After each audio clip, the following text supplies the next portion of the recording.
Sadiq Khan and his ULEZ scheme are in trouble once again, as the Advertising Standards Authority has ruled that some of the adverts about it were likely to mislead the public about pollution levels across London and inside cars.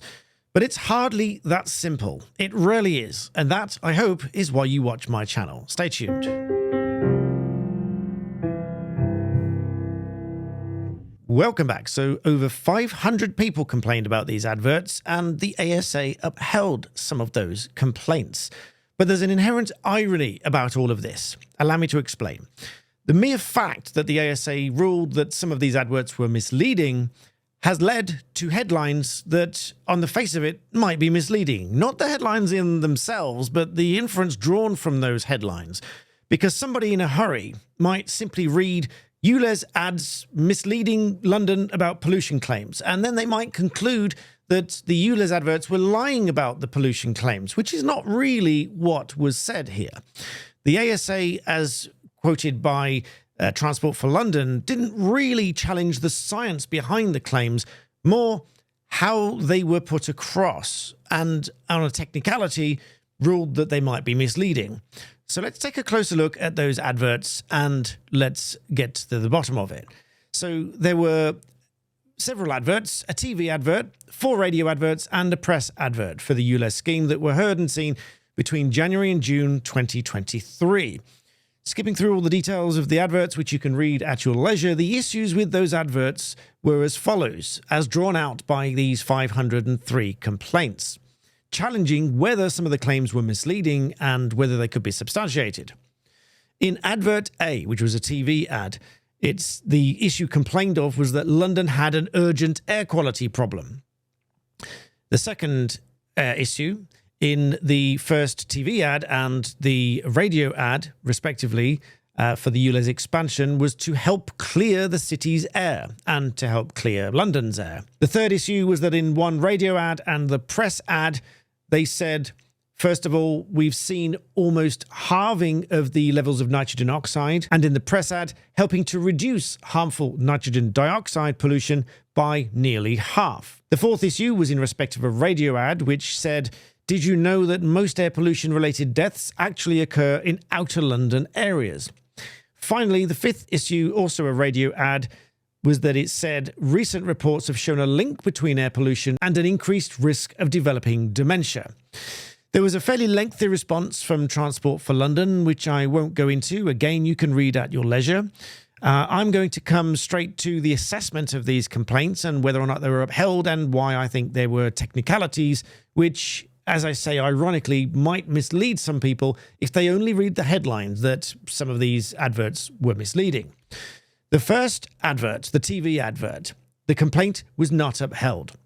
The ad stated that London had an urgent air quality problem and is impacting the health of Londoners. Now, on that point, the ASA quoted the World Health Organization talking about the air pollution and said that it was one of the greatest environmental risks to health and attributed it to 6.7 million premature deaths annually worldwide. That air pollution was an acknowledged cause of both short and long-term effects on health, and that from a DEFRA report, Greater London urban area did not meet the legal annual limit for NO2, one of the primary problematic particles for air pollution.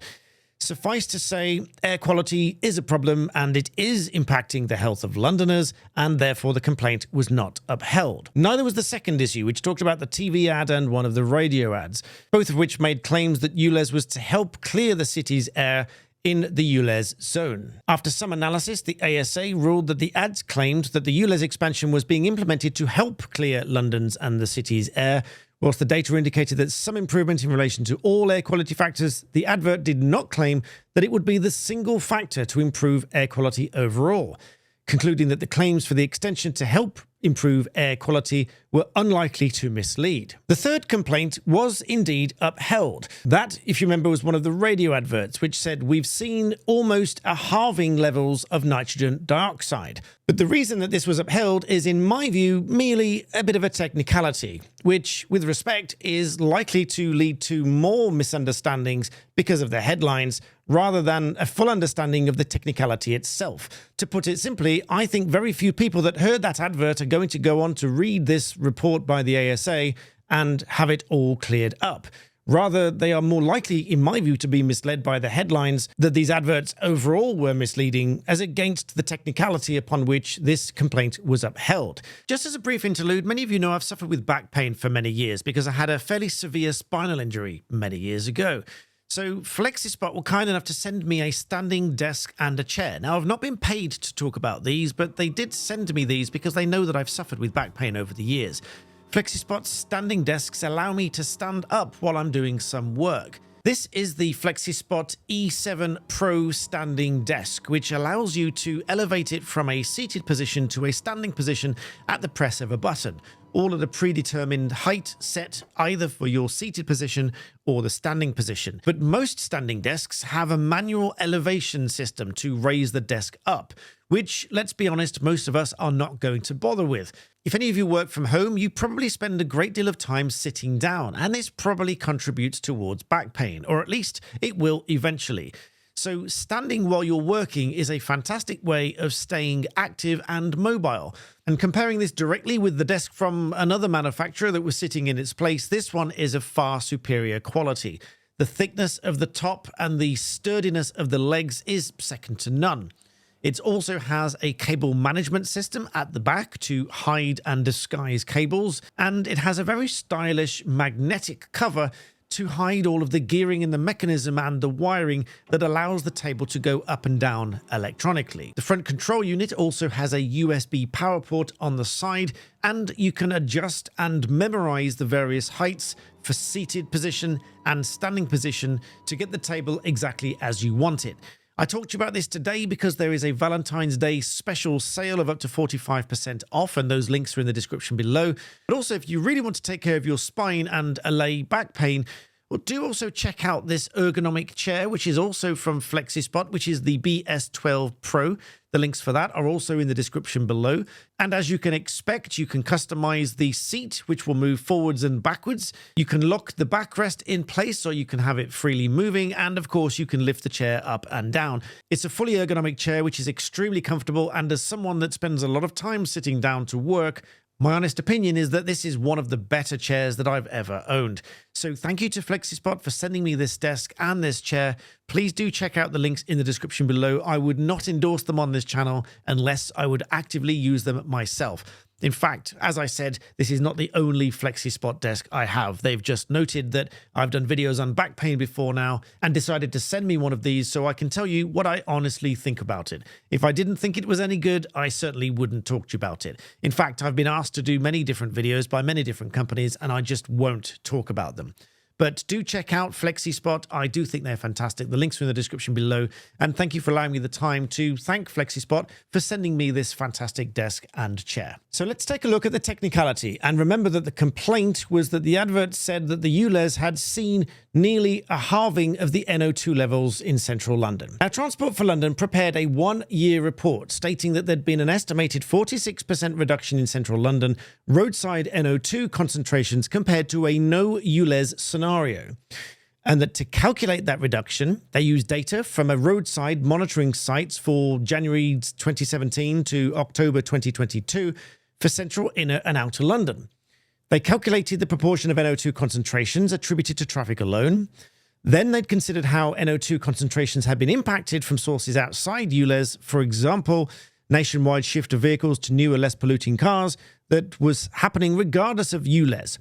Using that approach, they then calculated the difference between a non-ULEZ and ULEZ scenario in October 2022. Now, Transport for London stand by the science and say that the scientific analysis was based on modelled scenarios and estimates, which was standard practice, and said that it was clear from robust scientific assessment that the central London ULEZ was key to almost halving the nitrous oxide emissions in the original ULEZ area. But because of the qualification and the way that it was calculated, the ASA upheld that particular complaint. The fourth issue and complaint was also upheld, and that was also a radio advert that said, "Did you know that most air pollution related deaths actually occur in outer London areas?" Transport for London again referred to modelling and statistics taken from the Office of National Statistics, saying that 14% of the population of outer London, approximately 680,000 people, were 65 and over, whereas 10% of inner London residents, approximately 380,000 people, were 65 and over, and that this quite readily explained why the outer London boroughs had higher numbers of air pollution-related deaths, despite having lower overall levels of pollution. The ASA assessment criticised a number of things. First of all, that there was no specific definition or official definition of outer London, and believed that people would understand this claim regarding outer London to mean areas not already covered by ULEZ,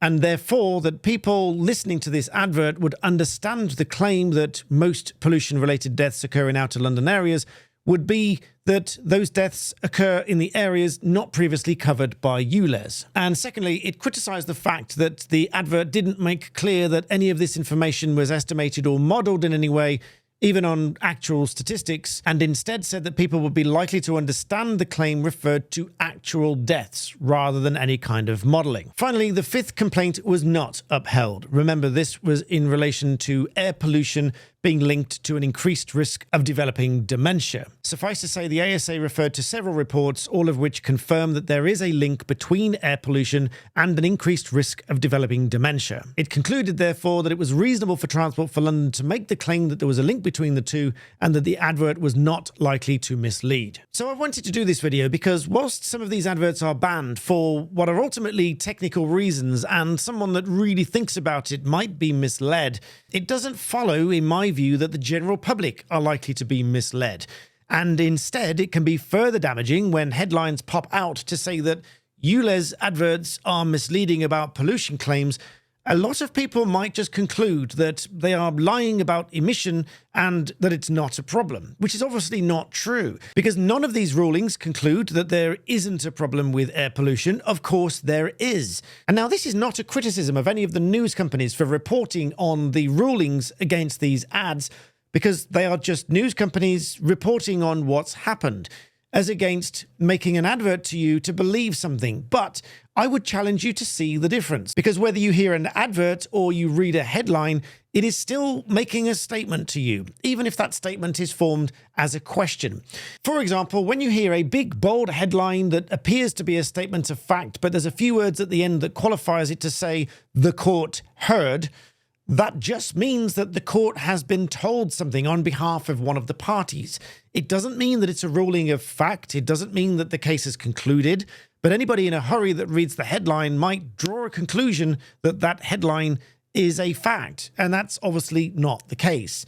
So, ironically, headlines can be misleading, particularly for those that don't really read into the article, and certainly for those that don't look into the rulings by the ASA and why these rulings have been made. So, as usual, I will link the rulings in the description below, but please don't be fooled into thinking that there are just a big bunch of lies about the ULEZ zone and the emissions and all that sort of stuff, because that's not really what these rulings said. So do go and have a read if you find those interesting, and of course leave me your comments below, and I will see you next time.